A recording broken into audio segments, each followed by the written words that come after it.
Феминизм Қазақстанға керек па деген сұраққа мен қазір феминизм Қазақстанға мүлдем керек емес деген жауап берер едім.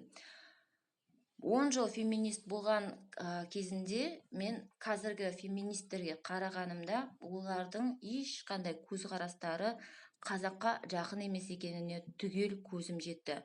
Біріншіден, ол феминист деп атап жүрген Қазақстандағы белсенділер, адамдар, олар Қазақстанға, қазақтың несіне жаңағы барлық қазаққа қатысты нәрселерге қарсы шығып келе жатқан адамдар.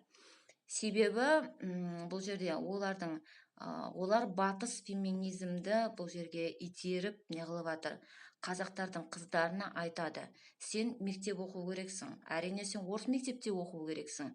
Орыс мектепті бітіргеннен кейін сен шетелге барып, сөйтіп қаңғырып, сояқта шетелдегі ер азаматтардың астында жату керексің дейді. Сондай насихаттарды бұлар жүргізіп жатыр да, қазақтың еркектері барлығы мысалы зорлайтын, жаңағы абьюзер деген сияқты идеологияны бұл жерге тыққылап әкеліп жатыр да, сонымен қазақтардың қыздарын үркітіп жатыр, шаңырақ көтеру үшін.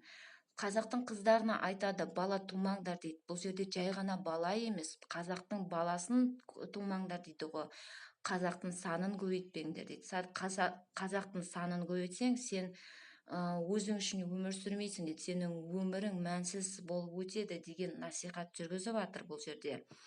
Сонымен қатар бұл жаңағы феминист деп атап жүрген адамдар өздері барлығы түк қазақша деп жүректері соқпайтын адамдар. Бірде-біреуі қазақ тілді қолдамайды.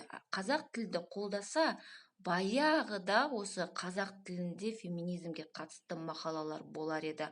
Алайда олардың насихаттарының барлығы орыс тілде жүріп жатыр, және біздің қазақ қыздарымызды арамдатып жатыр да, сөйтіп оларды мынандай идеологияны тыққылап жатыр. Орыс тілде ақпараттардың барлығы жаңағы халал деген сияқты, адал деген сияқты, ал сен қазақ тілде айтпайсың, себебі қазақтың тілі дамымаған, қазақ отсталый деген ұғымды бұл жерде тыққылап жатқан жер бар.